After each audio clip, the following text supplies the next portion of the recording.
That breaking news this morning out of Edge Hill, just south of downtown. Neighborhood was on lockdown earlier this morning. News Channel 5's Cuthbert Langley is live on the scene, and some new information coming in, and it looks like the scene is changing pretty rapidly.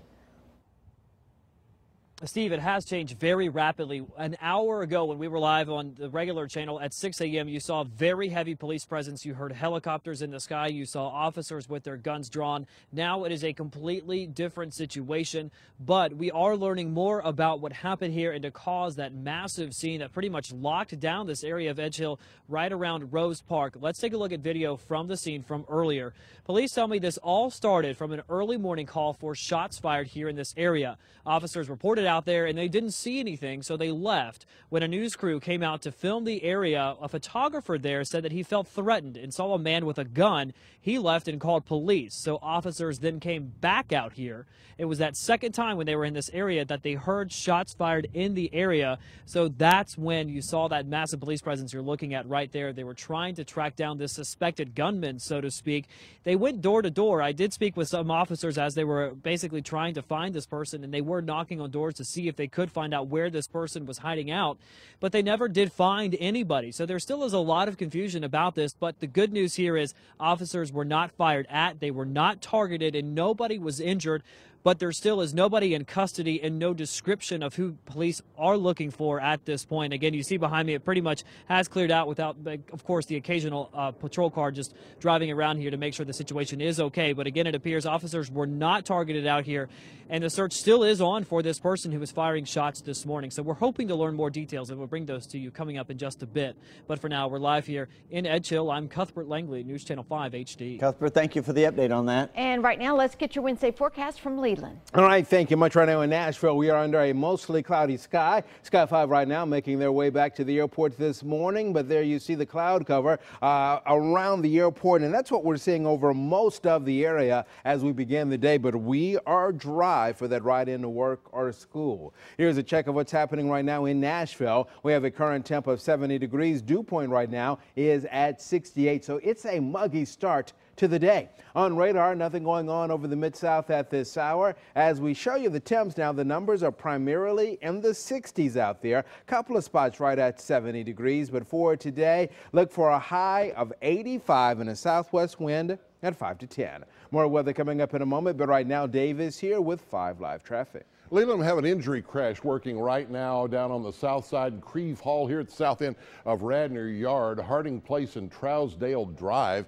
You can see traffic flow indicated by the red and orange on the map. Very slow both directions. Harding Place in that area right now. Might want to avoid that if you can, although you know if you take Harding Place, you take it because there aren't other really good options on the east side of I-65 in that area to get east and west bound there. We pull it back and show you the bigger picture, and you can see there are scattered crashes around the town, including a car-deer collision out by Warner Parks, Vaughn's Gap Road, and Highway 100.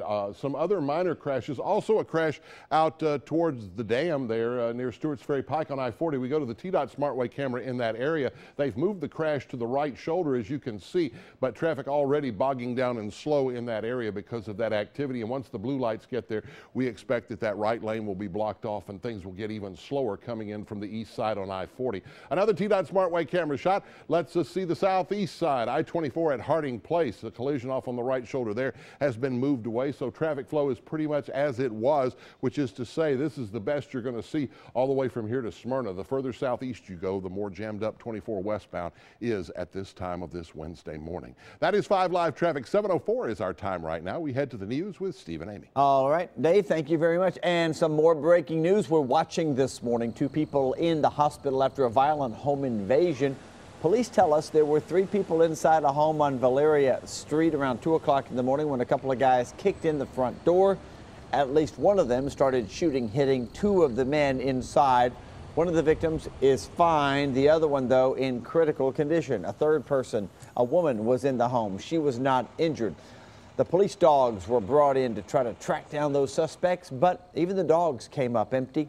Detectives tell us this appears to have been a targeted attack. If you know anything about this, call Crime Stopper 615-74-CRIME. And new this morning, a 15-year-old girl is dead after a shooting in North Nashville. It happened just off of Gwenwood Drive around 8 last night. A car pulled up and started shooting at another car loaded with girls. One of the girls was struck by a bullet and later died. The investigation is ongoing, but Nick Barris was reporting earlier that it appears this was some sort of dispute between the two groups of girls. Amy. Well, more details are expected to be released today in the death of a 2-year-old girl found in a well. Lainey Wallace's body was discovered Monday near Barron County, Kentucky. Police say Lainey was taken by her mother's boyfriend last week.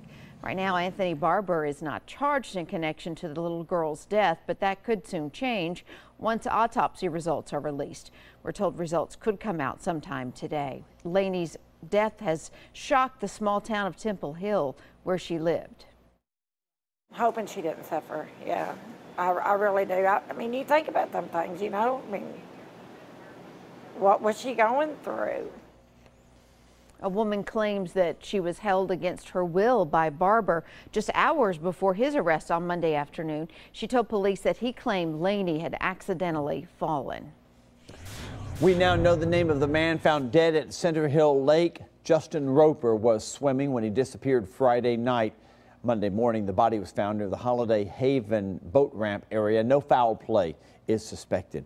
A teen is facing charges after guns and drugs were found in a Mount Juliet home. Police searched the home in the Windtree Trace subdivision after getting a tip. Inside, yeah, it was true. They found 2 pounds of pot, more than a dozen Xanax pills, even a couple of handguns. The 17-year-old living there was arrested. He was wearing a holster for the gun at the time of the arrest. He's now facing several charges. A driver facing charges after a bad crash sent several people to the hospital, including 3 children. Investigators say Tiffany Scott had taken someone else's prescription pills when her SUV went into the median, became airborne, hit a guardrail, and landed upside down. The Kentucky New Era reports that this happened Saturday night on Pennyrile Parkway in Christian County. Scott and 4 passengers, including those children, were hurt, but they're expected to be okay. Scott's now charged with DUI.